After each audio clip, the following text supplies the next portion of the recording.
Good Monday morning. Welcome to the Olson Advantage. I'm Dave Olson, the Olson Properties Team. Today we're going to reach into the mailbag. We got a lot of questions coming out of our economy versus my economy series that we did. So we're going to bundle some of those questions together and get some answers to some of you folks that reached out. The first one came from Cameron and a bunch of other people, but Cameron had asked, can you share again the information about the YouTube channel you have and how to subscribe?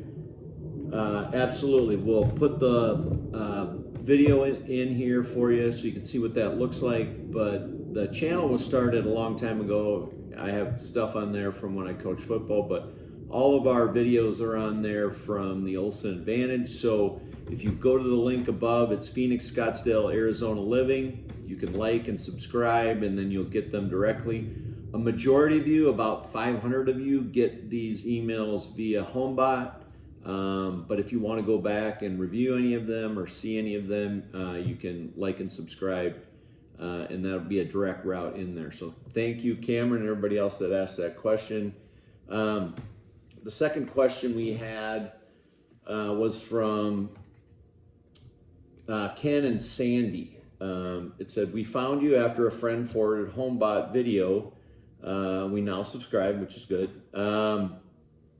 We live here in Phoenix and would like to buy a rental and heard you talking about buying out of state. Can you share your experience and why you chose to do it? So we've owned rental properties in a number of states, Arizona being one of them.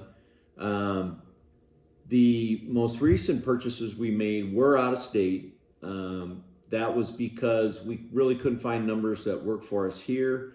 We had some money to deploy, so we looked outside, and we have actually partnered with a company that does turnkey rentals. So what a turnkey rental company is, if you can imagine a flipper that buys a home, goes through it completely, and really does a very good renovation, everything from the roof to the HVAC, kitchens, bathrooms, plumbing if necessary, depending on the age of the home, flooring, all the big mechanical things, updates the panel, that type of thing.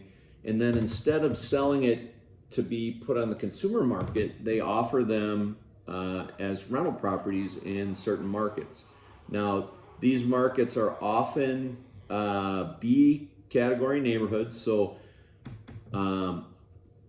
population centers where there's a strong demand for rentals, good rental qualities, good schools, that type of thing. But typically kind of middle income types of blue collar types of areas. They're often in the Midwest and South. Some of them are in the Northeast, but we've aligned ourselves with a company that actually will help you pick a location, pick a property, and do that all outside of Phoenix. And then they manage the entire process. Some of them right now, because in order to continue their business model and keep buying and acquiring properties, are offering some pretty good incentives, from concessions, rate buy downs, free property management for a year, that type of thing. So if that's of interest of you, let me know, and I can put you in touch with those folks. They do a great job. There's lots of markets available. There's a lot of great properties available. They kind of talk to your situation. They look at what your plans are, your time horizon, what your goals are, that sort of thing. So now, I will say a lot of people are like, well, I wouldn't want to buy a property that, is outside of my area. Well, I was, long ago, I was kind of on the same line of thinking. But when you really think about it, I own stocks. I never go and visit those companies. I do some research. I try to stay on top of them a little bit. But, early on, I didn't go visit Apple, and I didn't go visit Google, or I didn't go visit Ford or, Tesla or any of those companies. And I never will, more than likely. But I did investigate them from home, and I found them to be good places to park my money. The same thing can be said for certain markets that might offer a much higher return in terms of a cash flow situation than what we're probably seeing here.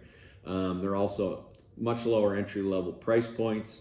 but you still get all the benefits as though it was in your same market. So you still get good cash flow, you still get good tax benefits, you still get somebody else to pay down your principal, they pay your interest, they pay your taxes, they pay your insurance, you pay your HOA if there is one, and then you get all the benefit along the way. Now, a lot of these markets don't tend to be as volatile as a Phoenix, which can be a good thing as well. And they probably won't see as high of annual appreciation rates either. They may be more in the 2 to 3% range, where typically Phoenix can be 5 to 8 or 9% on any given year. So not quite as high of appreciation, but good steady cash flow, good strong rental markets, good job growth, and good overall population growth. Those are the things you want to look at. So if you have any intrepidation about buying outside this market, I'd be happy to talk to you more about that. But if you do the research, and this company does a great job of helping with, identifying a market that you might have interest in, identifying strong markets, and then something that would marry up with what your long-term plans are. It can be a great start, and you can get in for a much lower entry-level cost than you can probably right now in Phoenix. So more on that if you want any more information. And then our last question, Carrie and Robert, and a number of people all ask this question. We love watching the videos and getting all your information. Thanks so much. Our question is about self-directed IRAs. And I've mentioned this in a number of videos. I personally, when I left corporate America, took and moved money into a self-directed IRA. You can move, for the most part, any IRA that you're not actively managing, perhaps with a company that you work for, you could move it away. But of course, if you're getting some sort of a matching program or whatever, you may not want to do that. Or if they don't offer a lot of low cost choices, maybe the scope of the choices is very limiting, you're not seeing the kind of returns you want, maybe you might want to move that into a self-directed situation. And basically, you become the manager of your own IRA. I use a company here in Phoenix called Vantage. They put you through an entire training program. They talk about what can you put your money in, what can't you put your money in. If you loan money, who can you loan money to, who can be involved in that, because there are people that are within your family that would not be eligible for you to be involved in doing any kind of investment work. But as far as overall investments, you can still buy stocks and bonds and ETFs and those types of things, and you do those on your own. You manage the selection that you want to use. You have a lot more control, and you're not necessarily pigeonholed into the ones that the company that you work for may be offering, which might be at a significantly higher fees. And we could get into a whole discussion about what fees do in terms of eroding your overall long-term gains, but a lot of times those company IRA programs are very costly. They bury the fees. It's very hard to identify them, but over time they can really erode and hurt your overall performance. But anyway, some of the things that you cannot get involved in with self-directed IRAs. You can't buy artwork. You can't buy stamps or rugs or cars, anything alcohol related. You can't buy certain gems or minerals. Now you can buy into an ETF or a REIT that may buy gold, as an example, or some sort of precious metals. If it is an managed ETF, you can't go just buy physical gold or physical materials or physical gems, but you can get involved in that type of commodities trading. The other thing is you can obviously buy property with your self-directed IRA. If you don't buy it entirely, you have to get non-recourse lending to go along with it, which is a whole other story. But I have been extremely successful. I've met a bunch of people that I'm in a group actually for people that are interested in self-directed IRAs.